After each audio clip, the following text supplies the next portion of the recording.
رسول اللہ صلی اللہ علیہ وسلم نے فرمایا، حسن سلوک کی سب سے زیادہ حقدار تمہاری ماں ہے۔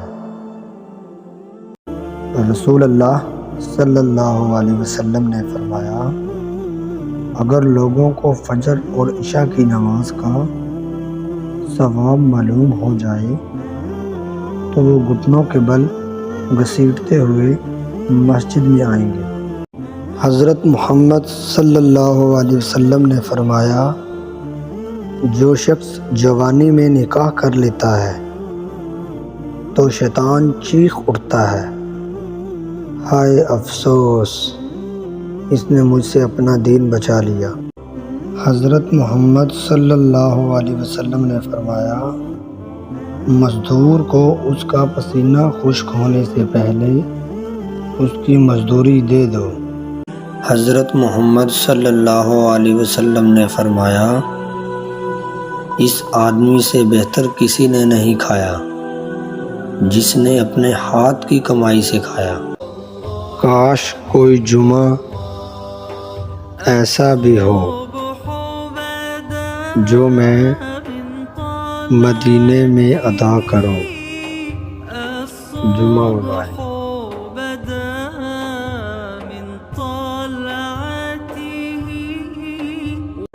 رسول اللہ صلی اللہ علیہ وسلم نے فرمایا، طہارت کے بغیر نماز قبول نہیں ہوتی اور ناجائز طریقے سے حاصل کیے ہوئے مال سے صدقہ قبول نہیں ہوتا۔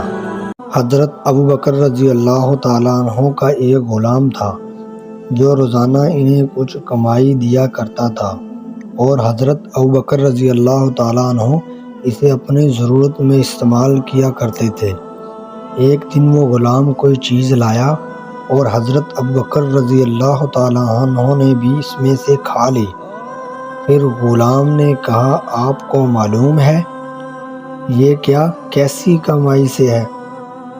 آپ نے دریافت کی، فرمایا کیسی ہے؟ اس نے کہا، میں نے زمانہ جاہلیت میں ایک شخص کے لیے کہانت کی تھی، حالانکہ مجھے کہانت نہیں آتی تھی، میں نے اسے صرف دھوکہ دیا تھا، لیکن اتفاق سے وہ مجھے مل گیا اور اس نے اس کی اجرت میں مجھے کوئی یہ چیزیں دی تھی، آپ کھا بھی چکے ہیں۔